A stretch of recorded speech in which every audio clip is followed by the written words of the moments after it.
Sorry about that. I think I got cut off somehow. So I was saying that it says 270, you think it should be 290. So what must have happened is it must have gone down also by 20,000. And depreciation, accumulated depreciation, goes down usually for two different reasons. One, if you dispose of an asset. So if there was an asset, for instance, this machine that you got rid of, which had been going down in value over the years by 20,000, but if you no longer own it or you get rid of it, you can't keep that 20,000 in your balance sheet under the depreciation column because you don't own that asset anymore. You shouldn't have any information related to that asset on your balance sheet. So that 20,000 must be the depreciation on this. The other reason, by the way, that sometimes depreciation goes down is if you revalue an asset and the depreciation gets set back to zero. So lastly, net book value, we don't even have to look up here anymore. 75,000 cost, 20,000 depreciation, so net book value must be 75 minus 20, or 55,000.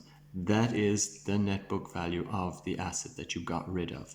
Now, what you wanted to find out was, because they told you how much you got for the machine, 30,000, so you want to know whether you made a profit or a loss. Well, if the machine was 55, or if it had a value on your books of 55,000 and you only got 30,000 for it, you definitely made a loss. And that loss is 55 minus 30, 25,000. Okay, so this 25,000 loss goes into the first reconciliation statement. That 30,000 over here is the amount of money that you got, the actual cash that came in for selling the machine. That goes into your cash flow statement. Okay, I think I'm just going to move quickly along to 2017 now, since the video cut off unceremoniously on me there.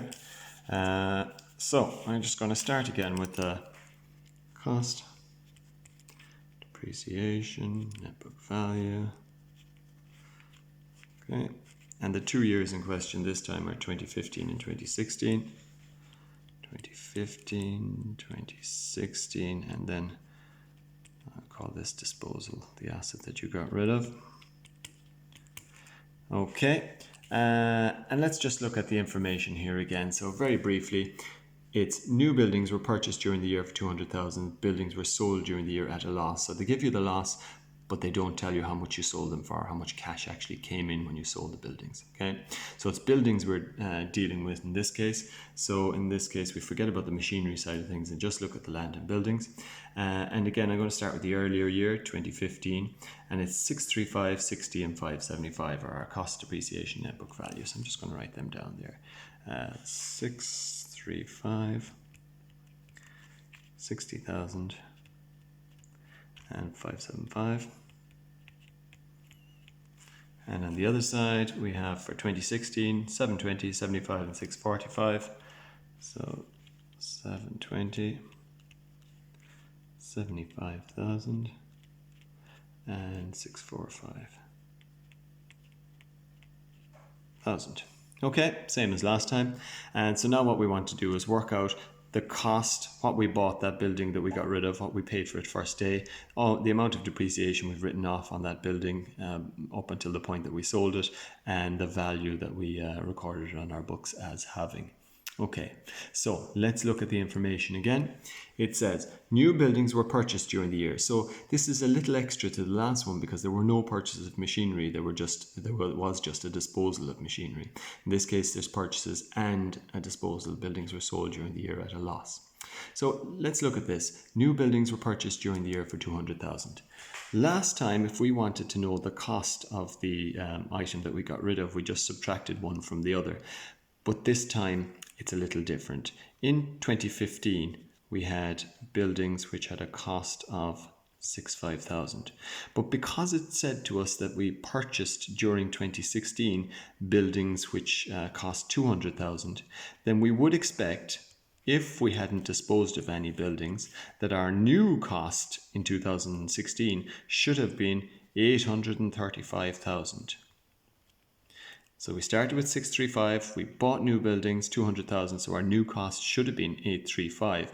But lo and behold, on our books it says 720,000. But that's not unexpected because we know that we disposed of some buildings also. So all we have to do is subtract our 720,000 from what we should have had to figure out how much our buildings that we disposed of had cost first day, and they had cost us 115,000. So just as a recap, what happened in 2016? Well, you started out at the very start with buildings which cost 635. You bought 200,000 more worth, bringing you up to 835. Then you sold or disposed of ones that had cost you 115, bringing you down again to 720,000, which is the correct figure at the end of 2016. Okay? Depreciation, same idea as the last question. Well, if we look at this without having any other information, we'll assume, and remember this is aggregate or accumulated depreciation, the depreciation went from 60 up to 75.